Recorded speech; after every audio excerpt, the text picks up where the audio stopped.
Hello guys, welcome back to my YouTube channel. My name is Sridhar. I am a nursing officer. I completed exams such as BLS, ACLS, PSTLS, Saudi Prometric, Qatar and DHA.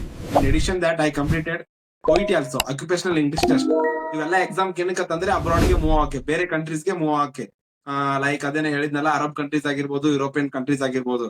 ಇವತ್ತಿನ video ಬಹಳ very important ಆಗುತ್ತೆ. ಏನಕ್ಕಂತಂದ್ರೆ ನಾನು direct ಅಬುದಾಬಿಯಿಂದ ನನ್ನ ಒಬ್ರು friends ಇದಾರೆ. ಅವರು as A industrial nurse ಆಗಿ work ಮಾಡ್ತಾ ಇದ್ದಾರೆ.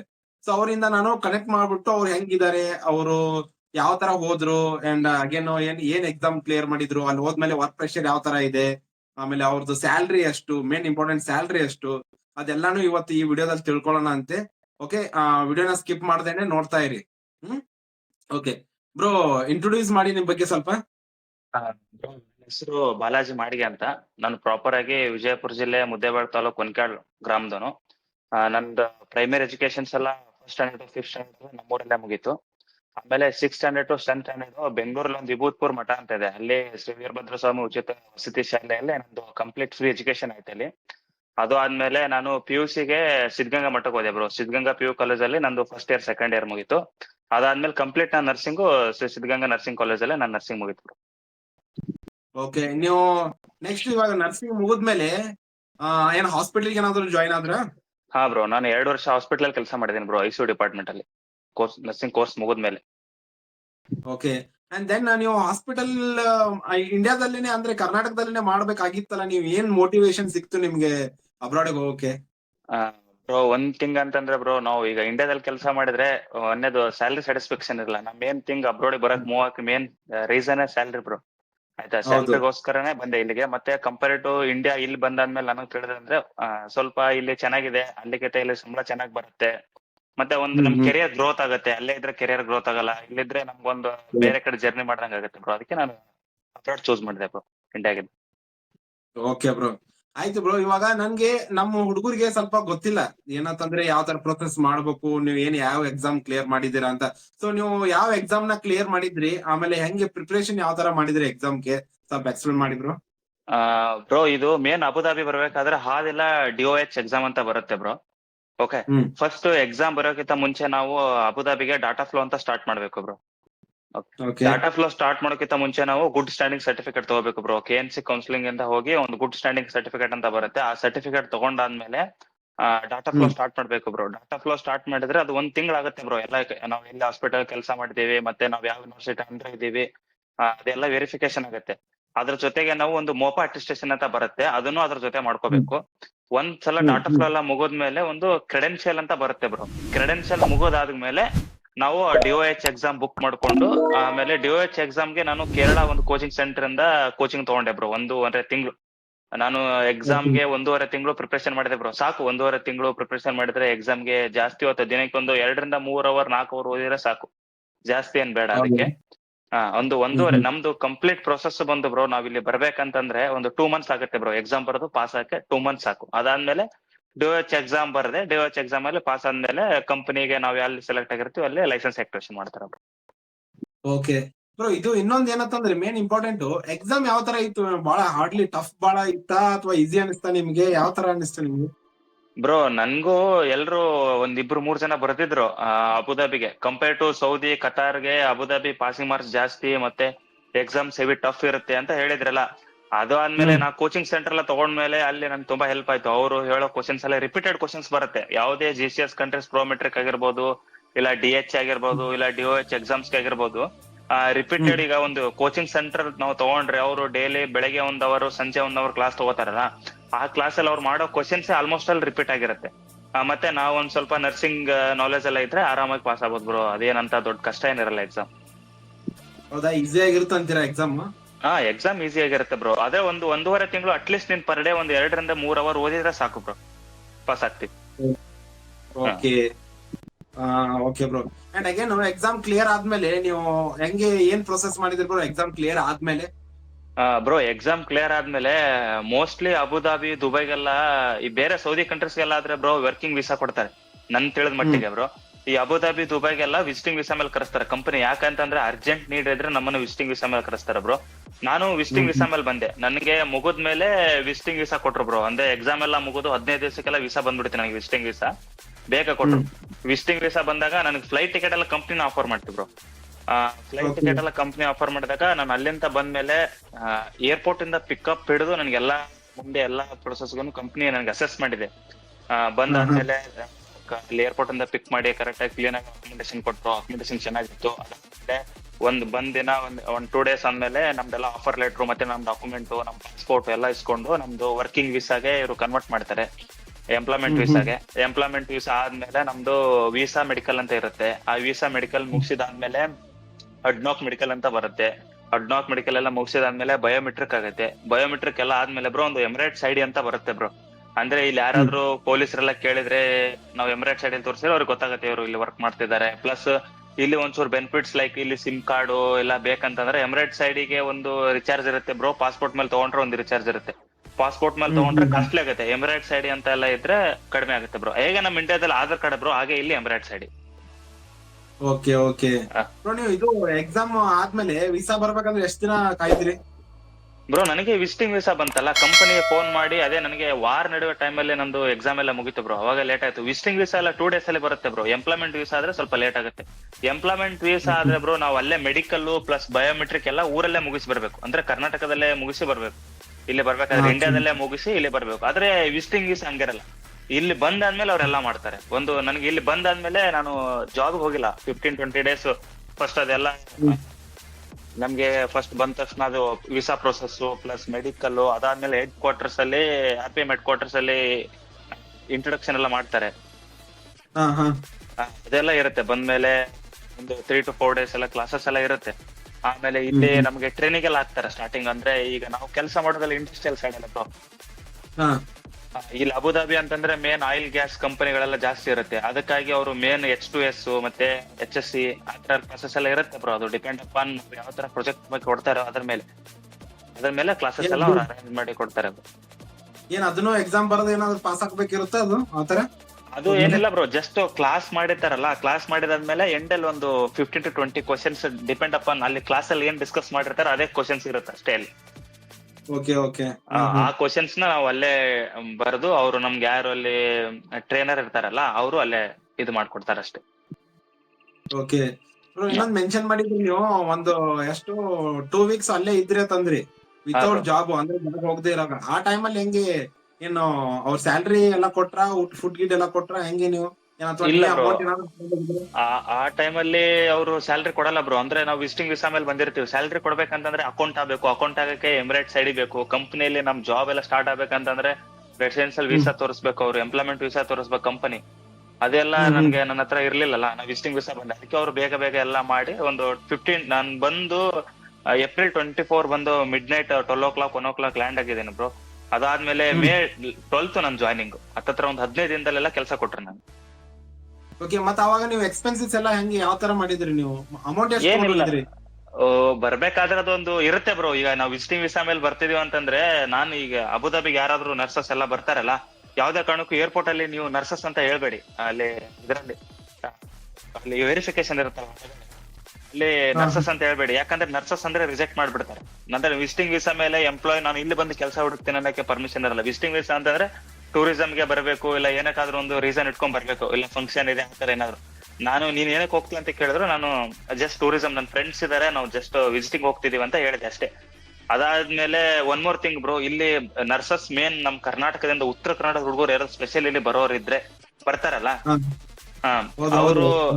ಅವರು ಮೇನ್ ಫೋಕಸ್ ಅಂತಂದ್ರೆ 1 ತಿಂಗಳು 2 ತಿಂಗಳು ಇಲ್ಲಿ ಊಟಕ್ಕೆಲ್ಲ ಸ್ವಲ್ಪ ಅವ್ರಿಗೆ ಕಷ್ಟ ಆಗುತ್ತೆ. ಹೌದು. ಅಲ್ಲಿ ನಮ್ಮ ಕಡೆ ನಾನ್ ಬಿಜಾಪುರ ಬ್ರೋ, ನನ್ಗೆ ಚಟ್ನಿ ಪುಡಿ ಉಪ್ಪಿನಕಾಯಿ ಸಮಥಿಂಗ್ ಇರುತ್ತೆ. ನಾವು ಒಂದು ಅಟ್ಯಾಚ್ಮೆಂಟ್ ಫುಡ್ಗೆಲ್ಲ ಜಾಸ್ತಿ. ನಮ್ ಕಡೆ ಜನ ಊಟ ಬಿಟ್ರೆ ಊಟಕ್ಕೆ ಇಲ್ಲಿ ತರ ಊಟ ಎಲ್ಲ ಒಂದ್ ಸ್ವಲ್ಪ ಕಷ್ಟ ಆಗತ್ತೆ ಬಂದಾಗ. ಅಂದ್ರೆ ಇಲ್ಲಿ ಎಲ್ಲ ಅಡಿಗೆ ಮಾಡೋರೆಲ್ಲ ಸೌತ್ ಇಂಡಿಯನ್ಸೇ, ತಮಿಳ್ನಾಡು ಕೇರಳದವ್ರೆ ಬ್ರೋ. ಇಲ್ಲಿ ಬಂದ ತಕ್ಷಣ ಒಂದ್ ಸ್ವಲ್ಪ ದಿನ ಕಷ್ಟ ಆಗತ್ತಲ್ಲ, ನೀವು ತಿನ್ನಕ್ಕೆ ತಗೊಂಬನ್ನಿ. ಜಸ್ಟ್ ಒಂದು 1 month ಆಗೋಷ್ಟು ಫುಡ್ ಮನೆಯಿಂದ ಎಲ್ಲ ತಗೊಂಬಂದ್ಬಿಡಿ. ಬಟ್ಟೆ 2 ಜೊತೆ ಫಾರ್ಮಲ್ಸ್ ತಗೊಂಬನ್ನಿ, 2 ಜೊತೆ ಕ್ಯಾಶುವಲ್ಸ್, ಆಮೇಲೆ ನೈಟ್ ಡ್ರೆಸ್ ಏನಷ್ಟು, 1 ಜೊತೆ ಶೂಸ್ ಸಾಕು. ಅಷ್ಟೇ. ಅಷ್ಟು ಬಿಟ್ಟು ಮತ್ತೆ ಡಾಕ್ಯುಮೆಂಟ್ ವೈಸ್ ಬ್ರೋ ಏನೂ ತರೋದ್ ಬೇಡ. ಒರಿಜಿನಲ್ ಡಾಕ್ಯುಮೆಂಟ್ಸ್ ಎಲ್ಲ ನೀವು ಮನೇಲಿ ಇಟ್ಟು ಬನ್ನಿ. ಪಾಸ್ಪೋರ್ಟ್ ಮತ್ತೆ ಎಲ್ಲಾ ಪೇಪರ್ ನಿಮ್ ಡಾಕ್ಯುಮೆಂಟ್ಸ್ ಅನ್ನ ಒಂದು ಜೆರಾಕ್ಸ್ ಮಾಡಿ ಇಲ್ಲ ಒಂದು ಸ್ಕ್ಯಾನರ್ ಅಲ್ಲಿ ಸ್ಕ್ಯಾನ್ ಮಾಡಿ ಒಂದು PDF ಇಟ್ಕೊಂಡ್ ಬನ್ನಿ ಸಾಕು, ಮತ್ತೇನು ಬೇಡ. ಓಕೆ ಬ್ರೋ, ಅದೇ ನೀವು ಅದನ್ನ ನಂಗೆ ಕರೆಕ್ಟ್ ಆಗಿ ಎಕ್ಸಾಕ್ಟ್ ಆಗಿ ಹೇಳಿಲ್ಲ. ಎಕ್ಸ್ಪೆನ್ಸಸ್ ಎಷ್ಟು ಆಯ್ತು ಮತ್ತೆ ನೀವು ಎಷ್ಟು ತಗೊಂಡ್ ಹೋಗಿದ್ದೀರಾ ಅಂತ ಇಂಡಿಯಾದಿಂದ?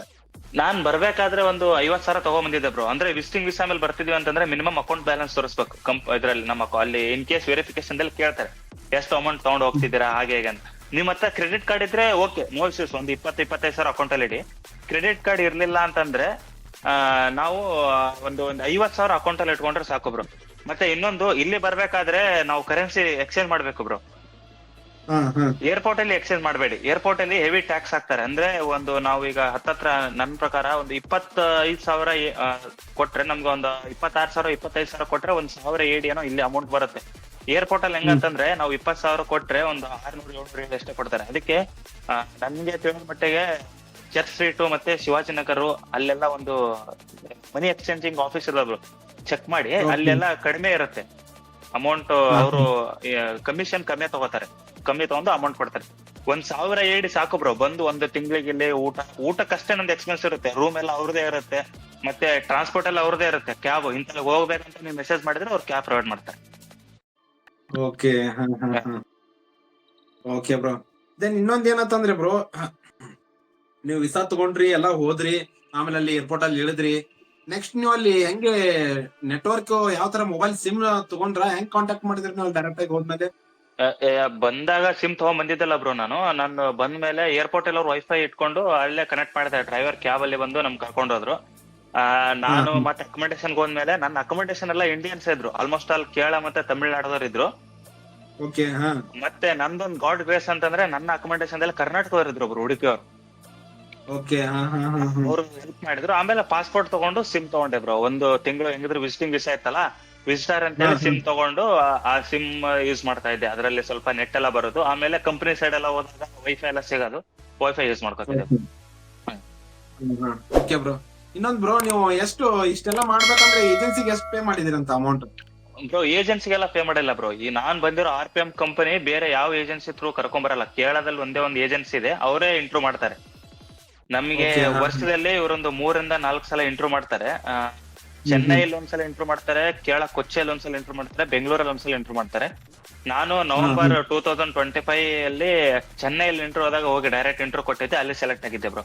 ಅದು ಆದ್ಮೇಲೆ 2 ವರ್ಷ ಕಂಪ್ಲೀಟ್ ಆದ್ಮೇಲೆ ಪ್ರೊಸೆಸ್ ಎಲ್ಲ ಮಾಡಿದೆ. ಏಜೆನ್ಸಿಗೆ ₹1 ಇಲ್ಲ ಬ್ರೋ, ಫ್ರೀ ರೆಕ್ರೂಟ್ಮೆಂಟ್ ಇದು. ಅವ್ರು ಫ್ರೀ ಹೇಳಿದ್ರು ಕೊಡ್ಬೇಡಿ. RPM ಕಂಪನಿಗೆ ನೀವು ಬರ್ತಿದಾರ ಅಂತಂದ್ರೆ ಏಜೆನ್ಸಿಗೆ ಫ್ರೀ ರೆಕ್ರೂಟ್ಮೆಂಟ್, ₹1 ಯಾರು ಕೊಡಂಗಿಲ್ಲ. ಅವರು ಏಜೆನ್ಸಿ ನಮ್ಗೆ ಓರಿಯಂಟೇಶನ್ ಕ್ಲಾಸ್ ಇರುತ್ತೆ ಬ್ರೋ. ಬಂದ ತಕ್ಷಣ ಇಲ್ಲಿ ಫಸ್ಟ್ ಕ್ಲಾಸಸ್ ಎಲ್ಲ ಓರಿಯಂಟೇಶನ್ ಕ್ಲಾಸ್ ಎಲ್ಲ ಕೇಳ್ತಾರೆ, ಏಜೆನ್ಸಿ ಏನಾದ್ರು ನಿಮ್ ಹತ್ರ ದುಡ್ಡು ಇಸ್ಕೊಂಡ್ರ. ನಮ್ದು ಪ್ರೊಸೆಸಿಂಗ್ ಅಮೌಂಟ್ ಬಂದು ಬ್ರೋ ಒಂದು ಹತ್ತತ್ರ ಒಂದು 90 to 1 lakh ಬರುತ್ತೆ, ಇನ್ಕ್ಲೂಡಿಂಗ್ ಎಕ್ಸಾಮ್ ಫೀಸ್ ಮತ್ತೆ ಕೋಚಿಂಗ್ ಫೀಸ್, ವೆರಿಫಿಕೇಶನ್ ಎಲ್ಲ ಸೇರಿ 1 ಲಕ್ಷ ಬರುತ್ತೆ ಬ್ರೋ. 1 ಲಕ್ಷ ಬರುತ್ತೆ. 1 ಲಕ್ಷ ಬರುತ್ತೆ. Okay bro. ಆಮೇಲೆ ನೀವು ಡ್ಯೂಟಿಗೆ ಜಾಯ್ನ್ ಆದ್ರಲ್ಲ, ಡ್ಯೂಟಿ ಜಾಯ್ನ್ ಆದ್ಮೇಲೆ ನಿಮ್ದು ವರ್ಕಿಂಗ್ ನೇಚರ್ ಯಾವ ತರ ಇದೆ? ವರ್ಕಿಂಗ್ ಅಂತಂದ್ರೆ ನೀವು ಅದೇನಲ್ಲಿ off shore, on shore, clinical side, industrial side ಆ ತರ ಇರುತ್ತಲ್ಲ. ಇವಾಗ ನೀವು ಇಂಡಸ್ಟ್ರಿಯಲ್ ಸೈಡ್ ಇದ್ದೀರಾ, ನಿಮ್ದು ಹೆಂಗೆ ಇದೆ? ಬ್ರೋ ಇಲ್ಲಿ ಮೇನ್ ಡ್ಯೂಟಿ ಅಂತಂದ್ರೆ ಅದೇ off shore, on shore, industrial side, camp duties ಮತ್ತೆ ಕ್ಲಿನಿಕ್. ಸಿಟಿ ಎಲ್ಲ ಅದಂತಂದ್ರೆ ಸ್ಟೇಡಿಯಂ, ಸ್ಕೂಲ್ಸ್, ಯೂನಿವರ್ಸಿಟಿ, ಮಸೀದಿ ಆತರ ಎಲ್ಲ ಇರುತ್ತೆ. ಆಫ್ ಶೋರ್ ಅಂತಂದ್ರೆ ಬ್ರೋ ಈ ಇರುತ್ತಲ್ಲ ಸಮುದ್ರದ ಮಧ್ಯೆ ಇವರು ಕ್ರೂಡ್ ಆಯಿಲ್ ಎಕ್ಸ್ಟ್ರಾಕ್ಟ್ ಮಾಡ್ತಾರೆ, ಐಲ್ಯಾಂಡ್ ಗ್ಯಾಸ್ ಕಂಪನಿ. ಅಲ್ಲಿ ಹೇಗಂತಂದ್ರೆ ಬ್ರೋ ಡ್ಯೂಟಿ ಆರಾಮಾಗಿರುತ್ತೆ. ಅಲ್ಲಿ ಒಂದು ಬಾರ್ಜ್ ಇರುತ್ತೆ, ದೊಡ್ಡ ಬಾರ್ಜ್ ಅಲ್ಲೆಲ್ಲ ಒಂದು 600-700 ಪೀಪಲ್ಸ್ ಎಲ್ಲ ವರ್ಕ್ ಮಾಡ್ತಿರ್ತಾರೆ. ನಮ್ ಜೊತೆ ಒಬ್ರು ಡಾಕ್ಟರ್ ಇರ್ತಾರೆ ಬ್ರೋ ಅಲ್ಲಿ ಆಫ್ ಶೋರ್ ಅಲ್ಲಿ ಕೆಲಸ ಮಾಡ್ಬೇಕಾದ್ರೆ. ಅಲ್ಲಿ ಹೆಂಗಂತಂದ್ರೆ ಅಲ್ಲಿ ಡ್ಯೂಟಿ ಅವರ್ಸ್ ಹೆಂಗಂತಂದ್ರೆ ಬ್ರೋ, ಸಂಡೇ ಎಲ್ಲ ರಜೆ ಇರಲ್ಲ. 3 months ನೀನ್ ಕಂಟಿನ್ಯೂ ಡ್ಯೂಟಿ ಮಾಡಿದ್ರೆ 1 ತಿಂಗಳು ಪೇಡ್ ಲೀವ್, ಅಂದ್ರೆ ರಜೆಕ್ ಹೋದ್ರು ಅಮೌಂಟ್ ಕೊಟ್ಟು ಸ್ಯಾಲರಿ ಕೊಡ್ತಾರೆ. ನಾವು ಇಂಡಿಯಾಗ ಹೋಗ್ಬೋದು ಬ್ರೋ, 1 ತಿಂಗಳು ಆರಾಮಾಗಿ ಊರಲ್ಲಿ ಬರ್ಬೋದು. ಆನ್ ಶೋರ್ ಅಂತಂದ್ರೆ ಬ್ರೋ ಡೆಸರ್ಟ್ ಅಲ್ಲಿ ಕ್ರೂಡ್ ಆಯಿಲ್ ಎಕ್ಸ್ಟ್ರಾಕ್ಟ್ ಮಾಡ್ತಾರೆ, ಈ ಆಯಿಲ್ ಅಂಡ್ ಗ್ಯಾಸ್ ಕಂಪನೀಸ್ ಎಲ್ಲ ಇರತ್ತಲ್ಲ. ಅಲ್ಲಿ ಹೇಗಂತಂದ್ರೆ ಬ್ರೋ ಅಲ್ಲಿ ಡಾಕ್ಟರ್ಸ್ ಎಲ್ಲ ಆಲ್ಮೋಸ್ಟ್ ಅಲ್ಲಿ ಇರಲ್ಲ, ಎಲ್ಲ ಆನ್ ಶೋರ್ ಅಲ್ಲಿ ಇರಲ್ಲ. ನರ್ಸ್ ಮೇನ್ ಇರ್ತಾನೆ, ನಮ್ ಜೊತೆ ಒಂದು ಆಂಬುಲೆನ್ಸ್ ಇರುತ್ತೆ, ಒಬ್ರು ಆಂಬುಲೆನ್ಸ್ ಡ್ರೈವರ್ ಇರ್ತಾರೆ. ಮತ್ತೆ ಏನೇನ್ ಫಸ್ಟ್ ಏಡ್ ಮೆಡಿಸಿನ್ಸ್ ಎಲ್ಲ ಬೇಕಲ್ಲ, ಈ ಕಾರ್ಡಿಯಾಕ್ ಅರೆಸ್ಟಿಗೆ ಏನ್ ಮೆಡಿಸಿನ್ಸ್, ಮತ್ತೆ AED machines, structure, wheel chair, ಮತ್ತೆ ಎಲ್ಲಾ ತರದ್ದು first aid tablets, first aid kit, BLS bag ಎಲ್ಲ ಇರುತ್ತೆ ನಮ್ ಜೊತೆ. ಆನ್ ಶೋರ್ ಅಲ್ಲಿ ಅಡಿನಾ ಕಾನ್ಸೋರ್ಸ್ ಗೌರ್ಮೆಂಟ್ ಆನ್ ಸೋರ್ಸ್ ಅಲ್ಲಿ ಕೆಲಸ ಮಾಡಿದ್ರೆ bro 2 months duty, 1 month paid leave. Sunday of ಇರಲ್ಲ. ಅಲ್ಲೇನು ಕಂಟಿನ್ಯೂ 2 months ಡ್ಯೂಟಿ ಮಾಡಿದ್ರೆ 1 month ಪೇಡ್ ಲೀವ್ ಕೊಡ್ತಾರೆ. ನೀನ್ 1 month ಇಂಡಿಯಾಗ ಹೋಗಿ ಆರಾಮಾಗಿ ಫ್ಯಾಮಿಲಿ ಜೊತೆ ಬರ್ಬೋದು ಬ್ರೋ. ಮತ್ತೆ ಇಂಡಸ್ಟ್ರಿಯಲ್ ಸೈಡ್ ಬಂದ್ರೆ bro 11 month duty 1 month off. ಅಂದ್ರೆ ಇಲ್ಲಿ ಹೆಂಗಂತಂದ್ರೆ bro weekly 1 off government holiday consider ಮಾಡ್ತಾರೆ. ಪ್ಲಸ್ ಇಲ್ಲ ಕೆಲಸ ಇದೆ ಇವತ್ತು ವರ್ಕರ್ಸ್ ಎಲ್ಲ ಕಂಪ್ನಿಯಲ್ಲಿ ಇದಾರೆ ಅಂತಂದ್ರೆ ನೀನ್ ಹೋದ್ರೆ ನಿನ್ಗೆ ಸಂಡೇದ ಒಂದಿನ ಎಕ್ಸ್ಟ್ರಾ ಅಮೌಂಟ್ ಎಲ್ಲ ಕೊಡ್ತಾರೆ ಬ್ರೋ. ಓಕೆ ಬ್ರೋ, ಇವಾಗ ನೀವು ಇವಾಗ ಇಂಡಸ್ಟ್ರಿಯಲ್ ನರ್ಸ್ ಅಲ್ಲಿ ವರ್ಕ್ ಮಾಡ್ತಾ ಇದ್ದೀರಲ್ಲ, ಹಾ ಬ್ರೋ. ನಿಮ್ಗೆ ಯಾವ್ದು ಬೆಟರ್ ಅನಿಸ್ತಾ ಇದೆ? ಇಂಡಸ್ಟ್ರಿಯಲ್ ನರ್ಸ್ ಬೆಟರ್ ಅನಿಸ್ತಾ ಇದೆಯಾ, ಅಥವಾ ಆನ್ ಶೋರ್ ಆಫ್ ಶೋರ್ ಅಥವಾ ಕ್ಲಿನಿಕಲ್ ಸೈಡ್ ಹೋಗೋದು ಬೆಟರ್ ಅನಿಸ್ತಿದ್ಯಾ? ಯಾವ ತರ ಹಾಸ್ಪಿಟಲ್ ಹೋಗೋದು ಬೆಟರ್ ಅನಿಸುತ್ತಾ? ಬ್ರೋ ಹಾಸ್ಪಿಟಲ್ ಬಗ್ಗೆ ನನ್ಗೆ ಐಡಿಯಾ ಇಲ್ಲ. ನಾನು ಹಾಸ್ಪಿಟಲ್ ಕಾನ್ಸೆಪ್ಟ್ ಇಟ್ಕೊಂಡು ಅಬುದಾಬಿ ಬರ್ಲಿಲ್ಲ. ನಾನ್ ಬೇರೆ ರೀಸನ್ಗೆ ಇಂಡಸ್ಟ್ರಿಯಲ್ ಸೈಡ್ ಚೂಸ್ ಮಾಡಿದೆ. ಈಗ ನಾವು ಈಗ ಬ್ರೋ ಏನಾದ್ರೂ ಮುಂದೆ ಓದ್ಬೇಕು ಮಾಡ್ಬೇಕು ಅನ್ನೋಗಿದೆ ಇಂಡಸ್ಟ್ರಿಯಲ್ ಸೈಡ್ ಬರ್ಬೇಕು ಬ್ರೋ, ಆಯ್ತಾ. ಈಗ ಫಸ್ಟ್ ಆಫ್ ಆಲ್ ಏನ್ ಬಂದ್ರೆ ಬ್ರೋ, ನಮ್ ಉತ್ತರ ಕರ್ನಾಟಕ ಜನಕ್ಕೆ ಫೈನಾನ್ಷಿಯಲಿ ಭಾರಿ ಹೊಡ್ತ. ಅದು ಒಂದು ಫಸ್ಟ್. ಈ ಮಿಡಲ್ ಕ್ಲಾಸ್ ಜನಕ್ಕೆ, ನಮ್ಮಂತ ಮಿಡಲ್ ಕ್ಲಾಸ್ ಜನಕ್ಕೆ ಬ್ರೋ ದುಡ್ಡು ಇಂಪಾರ್ಟೆಂಟ್ ಇರುತ್ತೆ. ಈ ಏಜ್ ಅಲ್ಲಿ ಕಲಿಯೋವರ್ಗು ಒಂದ್ ಕಷ್ಟ ಇರುತ್ತೆ ಬ್ರೋ. ಕಲ್ತಾದ್ಮೇಲೆ ಒಂದ್ ಜಾಬ್ ಸಿಕ್ಕಿರುತ್ತೆ, ಅಲ್ಲಿ ಇಂಡಿಯಾದಲ್ಲಿ ಒಂದ್ 30,000 ಬರ್ತಿರತ್ತೆ. ಪರ್ಸನ್ ಮೈಂಡ್ ಸೆಟ್ ಹೆಂಗೆ ಫಿಕ್ಸ್ ಆಗತ್ತೆ ಅಂದ್ರೆ, ನಮ್ ಮೈಂಡ್ ಸೆಟ್ 30,000ಕ್ಕೆ ಕುತ್ಕೊಂಡ್ಬಿಡುತ್ತೆ. ಯಾಕಂತಂದ್ರೆ ಮನೆಯಲ್ಲಿ ನಾನು ಈ 30,000 ಅರ್ನ್ ಮಾಡ್ಲಿಲ್ಲ ಅಂತಂದ್ರೆ ಮನೆ ರನ್ ಆಗ್ತಿರಲ್ಲ. ಸಾಲ ಮಾಡೋದಾಗ್ಲಿ ಏನೋ ಒಂದಾಗ್ಲಿ. ನಮ್ ಹಿಂದೆ ಒಬ್ರು ತಂಗಿ ಇರ್ತಾರೆ, ತಮ್ಮ ಇರ್ತಾರೆ, ಒಂದ್ ಫ್ಯಾಮಿಲಿ ಇರುತ್ತೆ, ತಂದೆ ತಾಯಿ, ಹಾಸ್ಪಿಟಲ್ ಖರ್ಚು, ಮನೆ ಸಂಸಾರ ಏನೋ ಒಂದ್ ಇರುತ್ತೆ ಬ್ರೋ. ಎಲ್ಲರದು ಜೀವನ ಒಂದೇ ತರ ಇರಲ್ಲ. ನಾನ್ ನೋಡಿದ ಎಲ್ಲರದು ಜೀವನ ಒಂದೇ ತರ. ನಾನ್ ದುಡಿಯೋ 30,000 ಅವಾಗ ಏನ್ ಅನ್ಸುತ್ತೆ ಅಂದ್ರೆ, ಆಯ್ತು ಬಿಡು ಸಾಕು 30,000 ದುಡಿತೀವಿ. ಹಳ್ಳಿಯಲ್ಲಿ ಬ್ರೋ ಇನ್ನೊಂದ್ ಕಾನ್ಸೆಪ್ಟ್, ನಾವು ತಿಂಗಳಿಗೆ ಒಂದ್ 30,000 40,000 ದುಡಿತಿದೀವಿ ಅಂತಂದ್ರೆ ನಾವ್ ಏನೋ ದುಡಿತಿದೀವಿ ಅನ್ಕೊಂಡ್ಬಿಡ್ತಾರೆ ಜನ. 30-40,000 ಸಂಬಳ ತಗೋತಾರೆ ಅನ್ಕೊಂಡ್ಬಿಡ್ತಾರೆ. ಬೆಂಗಳೂರಲ್ಲಿ 30-40,000 ತನಕ ಜೀವನ ಮಾಡಕ್ಕಾಗಲ್ಲ ಬ್ರೋ. ಅದು ಮೇನ್ ಇಂಪಾರ್ಟೆಂಟ್. ಯಾಕಂತಂದ್ರೆ ನಾನೊಂದು ಅಕಮೆಂಡೇಶನ್ ಒಂದು ಹಾಸ್ಟೆಲ್ PG ಹೋದ್ರೆ ತಿಂಗಳಿಗೆ 10,000 ಸ್ಪೆಂಡ್ ಮಾಡಬೇಕು. ನಂದು ಎಕ್ಸ್ಪೆನ್ಸಿವ್ ಇರುತ್ತೆ, ಎಲ್ಲ ಇರುತ್ತೆ ಬ್ರೋ. ರಿಚಾರ್ಜ್ ಇರುತ್ತೆ, ಊರ್ಗ್ ಹೋಗೋದಿರುತ್ತೆ. ನಾನು ಅಲ್ಲೇ ಕುಂತು ಯಾರಾದ್ರೂ ಅಬ್ರಾಡ್ ಹೋಗೋರ್ ಇರ್ತಾರೆ, ಜರ್ಮನ್ ಓದ್ಬೇಕು, NCLEX ಓದ್ಬೇಕು, OIT ಓದ್ಬೇಕಂತ ಇರ್ತಾರೆ ಹುಡುಗರು ಪಾಪ. ಅವ್ರಿಗೆ ಯಾಕಂತಂದ್ರೆ ಈ ಅರಬ್ ಕಂಟ್ರೀಸ್ ಎಲ್ಲ ವರ್ಕ್ ಮಾಡಕ್ ಇಷ್ಟ ಇರಲ್ಲ. ಒಂಥರ ಎಕ್ಸ್ಪೋಸ್ ಆಗ್ಬೇಕು, ನಾನು ಇನ್ನು UK ಎಲ್ಲ ಹೋಗಿ ಅಲ್ಲೇ ಸೆಟ್ಲ್ ಆಗ್ಬೇಕಂತ ಇರ್ತಾರೆ. ಅವ್ರಿಗೆ ನಾನ್ ಏನ್ ಹೇಳಿದಂದ್ರೆ ಬ್ರೋ, ನೀವು ಬೆಸ್ಟ್ ನೀವು ಜರ್ಮನ್ ಎಲ್ಲ ಓದ್ಬೇಕಂತಂದ್ರೆ ಇಂಡಸ್ಟ್ರಿಯಲ್ ಸೈಡ್, ಬರೀ ಅಬುದಾಬಿ ಅಂತ ಹೇಳ, ಸೌದಿ ಇಂಡಸ್ಟ್ರಿಯಲ್ ಬರುತ್ತೆ, ಓಮನ್ ಇಂಡಸ್ಟ್ರಿಯಲ್ ಸೈಡ್ ಬರುತ್ತೆ. ಅಂದ್ರೆ ಇಂಡಸ್ಟ್ರಿಯಲ್ ಸೈಡ್ ವರ್ಕ್ ಪ್ರೆಸರ್ ಇರಲ್ಲ ಬ್ರೋ. ಏನ್ ಥಿಂಗ್ ಅಂದ್ರೆ ಬಂದ್ರೆ ಬ್ರೋ, ಈಗ ನಾವು ಇಂಡಿಯಾದಲ್ಲಿ ಕೆಲಸ ಮಾಡ್ತೀವಿ ಹಾಸ್ಪಿಟಲ್ ಅಲ್ಲಿ, ನಮ್ಗೆ 6-7 ವಾರ್ಡಲ್ಲೆಲ್ಲ ICU ಆದ್ರೆ 3-4-2 ಈ ತರ ಪೇಷಂಟ್ ಕೊಡ್ತಾರೆ. 6 ಅವರ್ 8 ಅವರ್ ಡ್ಯೂಟಿ ಮಾಡ್ಬೇಕಂದ್ರೆ ಎಲ್ಲಾ ಫುಲ್ ಸುಸ್ತಾಗಿ ಹೋಗ್ಬಿಡುತ್ತೆ. ಹೋದ ತಕ್ಷಣ ಊಟ, ಮಲ್ಕೋ, ಮತ್ತೆ ಬೆಳಿಗ್ಗೆ ಬಾ, ಅದೇ ಆಗ್ಬಿಡುತ್ತೆ. ಓದಕ್ಕಾಗಲ್ಲ, ಸ್ಟಡಿ ಮೇಲೆ ಕಾನ್ಸಂಟ್ರೇಷನ್ ಮಾಡಕ್ಕಾಗಲ್ಲ, ಮತ್ತೆ ಮುಂದೆ ಏನೋ ಎಕ್ಸ್ಟರ್ನಲ್ ಡಿಗ್ರಿ ಮಾಡ್ಕೊಳಕ್ಕಾಗಲ್ಲ, ಡಬಲ್ ಡಿಗ್ರಿ ಲೈಕ್ MSc ಏನು ಮಾಡಕ್ಕಾಗಲ್ಲ. ಆಮೇಲೆ ಅದಕ್ಕೆಲ್ಲ ಜಾಸ್ತಿ ಫೀಸ್. ಅದಕ್ಕೆ ನಾವ್ ಹೇಳೋದು ಅಂತಂದ್ರೆ, ನೀವು ಫೈನಾನ್ಷಿಯಲ್ ಸ್ಟೇಬಲ್ ಬ್ರೋ. ಜರ್ಮನ್ ಹೋಗ್ಬೇಕಂತಂದ್ರೆ ಹೇಳ್ತಾರೆ ಬೇರೆ ಏಜೆನ್ಸ್ ಎಲ್ಲ, ನಾವು ನಿಮ್ 6 months ಅಲ್ಲಿ ಕಳಿಸ್ತೀವಿ, 8 months ಅಲ್ಲಿ, ಅದೆಲ್ಲ ತಪ್ಪು ಬ್ರೋ. ಆತರ ಬೇಗ ಹೋಗ್ಬಾರ್ದು. ಯಾಕಂತಂದ್ರೆ ಬರೀ ಎಕ್ಸಾಮ್ ಕ್ಲಿಯರ್ ಮಾಡಿದ್ರೆ ಜರ್ಮನ್ ಅಲ್ಲಿ ಕೆಲಸ ಮಾಡ್ತಾನೋ ಸುಳ್ಳು ಬ್ರೋ. ಕಂಪ್ಲೀಟ್ ನಾಲೆಜ್, ಕಂಪ್ಲೀಟ್ ನಮ್ಗೆ ಲ್ಯಾಂಗ್ವೇಜ್ ಬರ್ಬೇಕು ಬ್ರೋ. ಮಾತಾಡಕ್ಕೆ ಕಂಪ್ಲೀಟ್ ಬರ್ಬೇಕು. ಅಂದ್ರೆ ಬರೆಯೋದಕ್ಕೂ ಮಾತಾಡೋದಕ್ಕೂ ಡಿಫ್ರೆನ್ಸ್ ಇರುತ್ತೆ ಬ್ರೋ. ಬರೆಯೋದೊಂದು ಏನೋ ನಾವು ಒಂದು ಟ್ರಿಕ್ ಇಟ್ಕೊಂಡು ಎಕ್ಸಾಮ್ ಪಾಸ್ ಮಾಡ್ಬಿಡ್ಬೋದು, ಏನೋ ಒಂದ್ ಆಗ್ಬಿಡುತ್ತೆ ಅನ್ಕೊಳ್ರಿ. ಮಾತಾಡಕ್ ಬರ್ಲಿಲ್ಲ ಅಂತಂದ್ರೆ ತುಂಬಾ ಫೇಸ್ ಮಾಡ್ಬೇಕಾಗುತ್ತೆ. ಅದಕ್ಕೆ ಕರೆಕ್ಟ್ ಆಗಿ ಒಂದು ವರ್ಷ 1.5 ವರ್ಷ ಎಲ್ಲ ತಗೊಳುತ್ತೆ. ಆದ್ರೆ ಈಗ ಸ್ವಲ್ಪ ಜರ್ಮನ್ ವೀಸಾ ಪ್ರೊಸೆಸ್ ಎಲ್ಲ ಸ್ವಲ್ಪ ಸ್ಲೋ ಆಗಿದೆ. ಅಂದ್ರೆ ಅವ್ರದ್ದು ವೆರಿಫಿಕೇಶನ್ ಎಲ್ಲ ಸ್ವಲ್ಪ ಬೇರೆ ತರ ಹೋಗ್ತಾ ಇದೆ.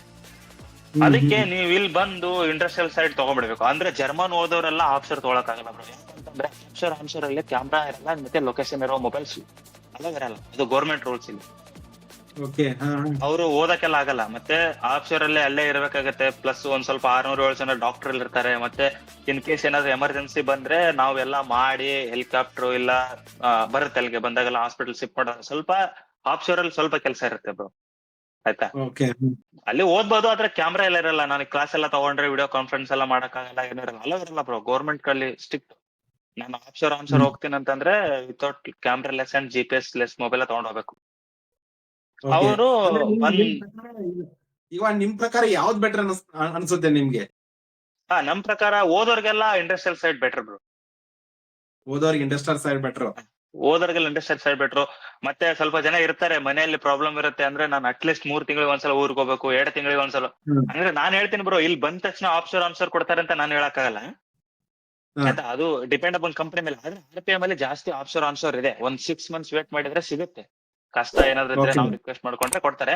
ಅಂತವ್ರು ಆಫ್ಶೋರ್ ಒಂದು 3 months once ಅವ್ರು ಇಂಡಿಯಾ ವಿಸಿಟ್ ಮಾಡಿದ್ರೆ ಫ್ಯಾಮಿಲಿ ಜೊತೆ ಇರ್ಬೋದು. ಮತ್ತೆ ಒಂಥರ ಏನೂ ಆಗಲ್ಲ, ಅವ್ರು ಆರಾಮಾಗಿ ಸ್ಯಾಲರಿ ಅರ್ನ್ ಮಾಡ್ತಿರ್ತಾರೆ, ಮನೆಗೆ ಹೋಗಿ ಬರ್ತಿರ್ತಾರೆ. ಓಕೆ.